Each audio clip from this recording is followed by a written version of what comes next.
Hey everyone, we're here with our reading for December 22nd, 2021.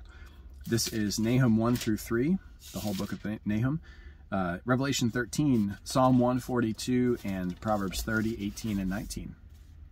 So here we go with Nahum, all three chapters. An oracle concerning Nineveh, the book of the vision of Nahum, of Elkosh. The Lord is a jealous and avenging God. The Lord is avenging and wrathful. The Lord takes vengeance on his adversaries and keeps wrath for his enemies. The Lord is slow to anger and great in power, and the Lord will by no means clear the guilty. His way is in whirlwind and storm, and the clouds are the dust of his feet. He rebukes the sea and makes it dry. He dries up all the rivers. Bashan and Carmel wither. The bloom of Lebanon withers. The mountains quake before him. The hills melt. The earth heaves before him, the world and all who dwell in it. Who can stand before his indignation? Who can endure the heat of his anger? His wrath is poured out like fire, and the rocks are broken into pieces by him. The Lord is good, a stronghold in the day of trouble. He knows those who take refuge in him. But with an overflowing flood he will make a complete end of the adversaries, and he will pursue his enemies into darkness. What do you plot against the Lord? He will make a complete end. Trouble will not rise up a second time. For they are like entangled thorns, like drunkards as they drink. They are consumed like stubble, fully dried. From you came one who plotted evil against the Lord, a worthless counselor. Thus says the Lord, though they are at full strength and many, they will be cut down and pass away. Though I have afflicted you, I will afflict you no more. And now I will break his yoke from off you, and will burst your bonds apart. The Lord has given commandment about you. No more shall your name be perpetuated. From the house of your gods I will cut off the carved image and the metal image. I will make your grave, for you are vile. Behold, upon the mountains the feet of him who brings good news, who publishes peace. Keep your feasts, O Judah. Fulfill your vows, for never again shall the worthless pass through you. He is utterly cut off. Chapter 2. The scatterer has come up against you. Man the ramparts, watch the road, dress for battle, collect all your strength. For the Lord is restoring the majesty of Jacob as the majesty of Israel. For plunderers have plundered them and ruined their branches. The shield of his mighty men is red. His soldiers are clothed in scarlet. The chariots come with flashing metal on the day he musters them. The cypress spears are brandished. The chariots race madly through the streets. They rush to and fro through the squares. They gleam like torches. They dart like lightning. He remembers his officers. They stumble as they go. They hasten to the wall. The siege tower is set up. The river gates are opened. The palace melts away.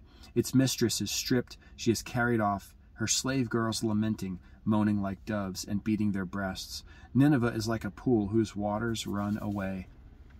Halt! Halt, they cry, but none turns back. Plunder the silver, plunder the gold. There is no end of the treasure or the wealth of all precious things. Desolate, desolation and ruin. Hearts melt and knees tremble. Anguish is in all loins. All faces grow pale.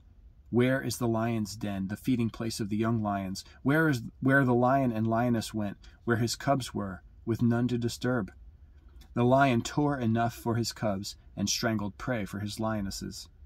He filled his caves with prey and his dens with torn flesh. Behold, I am against you, declares the Lord of hosts, and I will burn your chariots with smoke, and the sword shall devour your young lions.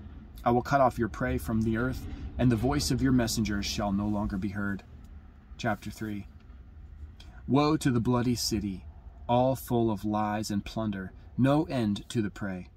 The crack of the whip, the rumble of the wheel, galloping horse and bounding chariot, horsemen charging, flashing sword and glittering spear, hosts slain, heaps of corpses, dead bodies without end. They stumble over the bodies. And all for the countless whorings of the prostitute, graceful and of deadly charms, who betrays nations with her whorings, and peoples with her charms. Behold, I am against you, declares the Lord of hosts, and I will lift up your skirts over your face, and I will make nations look at your nakedness, and kingdoms at your shame.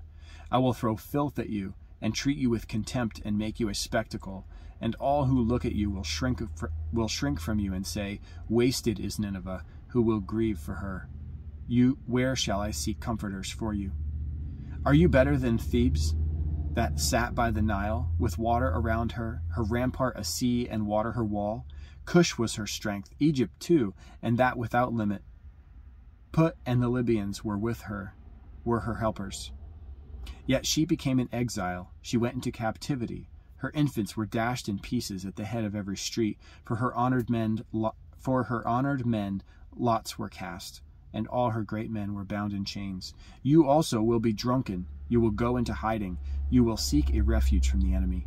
All your fortresses are like fig trees, with first ripe figs. If shaken, they fall into the mouth of the eater. Behold, your troops are women in your midst. The gates of your land are wide open to your enemies.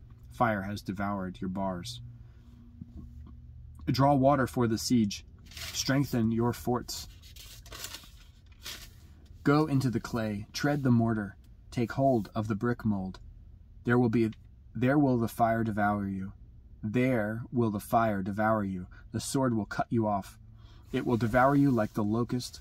Multiply yourselves like the locust. Multiply like the grasshopper. You increased your merchants more than the stars of the heavens. The locust spread its wings and flies away. Your princes are like grasshoppers, your scribes like clouds of locusts settling on the fences in a day of cold. When the sun rises, they fly away. No one knows where they are. Your shepherds are asleep, O king of Assyria, your nobles slumber. Your people are scattered on the mountains, with none to gather them. There is no easing your hurt. Your wound is grievous. All who hear the news about you clap their hands over you, for upon whom has not come your unceasing evil? All right, Revelation chapter 13. And I saw a beast rising out of the sea with 10 horns and 7 heads, with 10 diadems on its horns and blasphemous names on its heads. And the beast that I saw was like a leopard. Its feet were like a bear's, and its mouth was like a lion's mouth. And to it the dragon gave his power and his throne and great authority. One of its heads seemed to have a mortal wound, but its mortal wound was healed, and the whole earth marveled as they followed the beast. And they worshipped the dragon, for he had given his authority to the beast. And they worshipped the beast, saying, Who is like the beast, and who can fight against it? And the beast was given a mouth, uttering haughty and blasphemous words, and it was allowed to exercise authority for 42 months. It opened its mouth to utter blasphemies against God, blaspheming his name and his dwelling, that is, those who dwell in heaven. Also, it was allowed to make war on the saints and to conquer them, and authority was given it over every tribe and people and language and nation, and all who dwell on earth will worship it.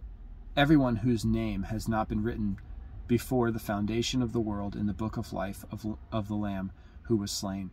If anyone has an ear, let him hear. If anyone is to be taken captive, to captivity he goes. If anyone is to be slain with the sword must he be slain. Here is a call for the endurance and faith of the saints. Then I saw another beast rising out of the earth. It had 2 horns like a lamb, and it spoke like a dragon. It exercises all the authority of the first beast in its presence, and makes the earth and its inhabitants worship the first beast, whose mortal wound was healed. It performs great signs, even making fire come down from heaven to earth in front of people. And by the signs that is allowed to work in the presence of the beast, it deceives those who dwell on earth, telling them to make an image for the beast that was wounded by the sword and yet lived. And it was allowed to give breath to the image of the beast, so that the image of the beast might even speak, and might cause those who would not worship the image of the beast to be slain. Also it causes all, both small and great, both rich and poor, both free and slave, to be marked on the right hand or the forehead, so that no one can buy or sell unless he has the mark, that is, the name of the beast, or the number of its name. This call for wisdom, let the one who has understanding calculate the number of the beast, for it is the number of a man, and his number is 666. Psalm 142. A maskil of David, when he was in the cave, a prayer. With my voice I cry out to the Lord. With my voice I plead for mercy to the Lord. I pour out my complaint before him. I tell my trouble before him. When my spirit faints within me, you know my way.